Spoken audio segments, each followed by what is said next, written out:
नमस्कार, मैं हूं रतीश त्रिवेदी और एबीपी गंगा के वेब बुलेटिन में कानपुर की सबसे पहली खबर आपको बताते हैं।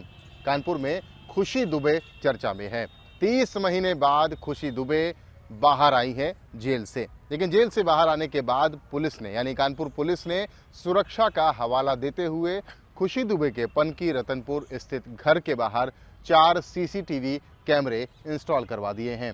हवाला दिया गया है कि सुरक्षा और अनवांटेड एलिमेंट्स को दूर रखने के लिए कानपुर पुलिस के द्वारा ऐसा किया गया है, लेकिन इस पर खुद खुशी दुबे ने ही और उसके परिवार ने सवाल उठा दिए हैं।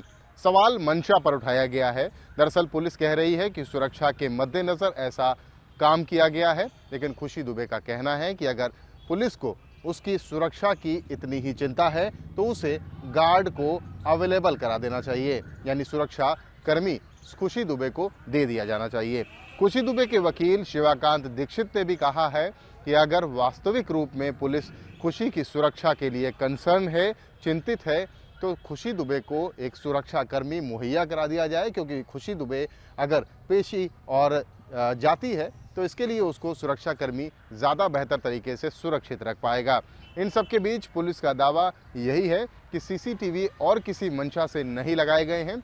सीसीटीवी कैमरा लगाने, चूंकि इतना बड़ा हाई प्रोफाइल मामला बिकरू कांड का रहा है, इसलिए सुरक्षा बहुत ज़्यादा ज़रूरी हो जाती है और सुरक्षा बहुत ज़्यादा ज़रूरी हो जाने के चलते ही खुशी दुबे के घर के बाहर 4 सीसीटीवी कैमरे लगाए गए हैं। कानपुर से आए दूसरी बड़ी खबर की बात की जाए तो दूसरी बड़ी खबर समाजवादी पार्टी के विधायक इरफान सोलंकी से जुड़ी हुई है।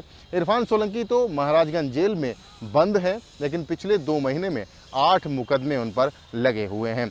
इसी दौरान इरफान सोलंकी के करीबी बिल्डर कहे जाने वाले अज्जन को कानपुर पुलिस ने गिरफ्तार कर लिया है।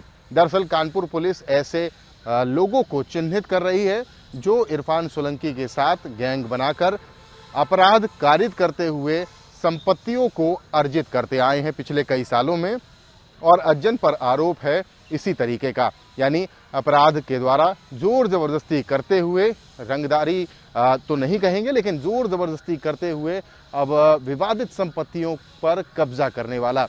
ये भी बताया जाता है कि अज्जन फतेहपुर का हिस्ट्री शीटर है और उसकी तलाश कानपुर पुलिस को काफ़ी दिनों से थी।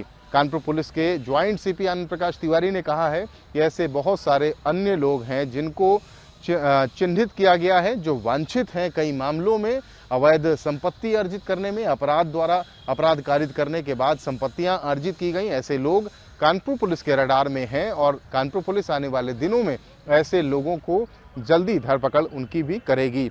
गैंगस्टर मामले में कानपुर पुलिस अपनी चार्जशीट को इसी हफ्ते लगा सकती है और उसके बाद इरफान सोलंकी की मुश्किलें फिलहाल जो कम नहीं होती दिखती हैं। इरफान सोलंकी के मामले में एक जो अग्रिम जमानत लगाई गई थी, एंटीसिपेटरी बेल नहीं मिल पाई क्योंकि जो दूसरा पक्ष है वो केस डायरी नहीं ला पाया। तो इरफान सोलंकी की मुश्किलें फिलहाल तो मुश्किल कम होती नहीं दिखती, क्योंकि करीबी बिल्डर को कानपुर पुलिस ने पकड़ा है और ऐसा कहा जा रहा है कि आने वाले दिनों में कुछ और करीबियों को भी कानपुर पुलिस पकड़ सकती है। अगर तीसरी खबर की बात की जाए कानपुर में, तो आज कानपुर की महापौर, बहुचर्चित महापौर कहें, प्रमिला पांडे का कार्यकाल, नगर निगम का कार्यकाल खत्म हो गया है। आज 23 जनवरी है और 23 जनवरी साल 2017 को पहली बैठक कानपुर नगर निगम की हुई थी। इसके बाद जिलाधिकारी के पास ये पूरा कार्यभार चला गया है और जिलाधिकारी नीतिगत फैसले नहीं ले पाएंगे, लेकिन जिलाधिकारी अब इसको चेयर करेंगे। महापौर के कार्यकाल पर संतुष्टि जताई है प्रमिला पांडे ने। उन्होंने कहा कि 5 साल में ऐसे तमाम काम थे जो उन्होंने किए जिससे वो संतुष्ट हैं, लेकिन कुछ ऐसे काम रह गए जो वो नहीं कर पाई। उनमें प्रमुख मुद्दा प्रमिला पांडे का ऐसे मंदिरों का रहा जो मुस्लिम बाहुल्य क्षेत्र में थे, जो मंदिर हुआ करते थे 124 मंदिर, जिसकी लिस्ट बनाई गई थी कानपुर नगर निगम के द्वारा और उसके बाद काफ़ी बखेड़ा खड़ा हुआ था। उन मंदिरों को कब्जा मुक्त नहीं करा पाना एक मलाल है, एक टीस है और प्रमिला पांडे के चेहरे पर यह साफ तौर पर दिखता भी है। उनका कहना है कि पार्टी से उन्होंने दोबारा टिकट मांगा है कि वो एक बार फिर से कानपुर के महापौर के रूप में काम करें। ऐसे में आवेदन किया है, लेकिन पार्टी की मंशा कुछ दिन बाद जाहिर होगी जब नगर निकाय के चुनाव होंगे। अगर उनको टिकट नहीं भी मिलता है या दोबारा वो महापौर नहीं बनती हैं तो भी इन मंदिरों का उद्धार कैसे किया जाएगा, जीर्णोद्धार कैसे किया जाएगा और इन्हें कब्जा मुक्त कैसे कराया जाएगा, ये देखने वाली बात होगी। लेकिन इसके लिए महापौर प्रमिला पांडे ने कहा है कि वो लगातार इसके लिए काम करती रहेंगी। एक बार फिर से राम जानकी मंदिर का मुद्दा उन्होंने उठाया है और पिछले दिनों हमने देखा था कि मुख्तार बाबा ने एक प्रेस कॉन्फ्रेंस करते हुए ये कहा था कि राम जानकी मंदिर वहाँ पर नहीं है।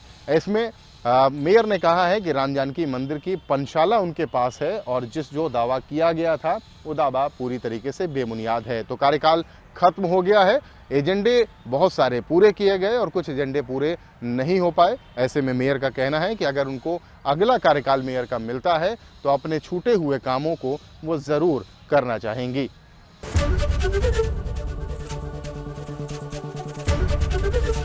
एबीपी गंगा, खबर आपकी, जुबान आपकी।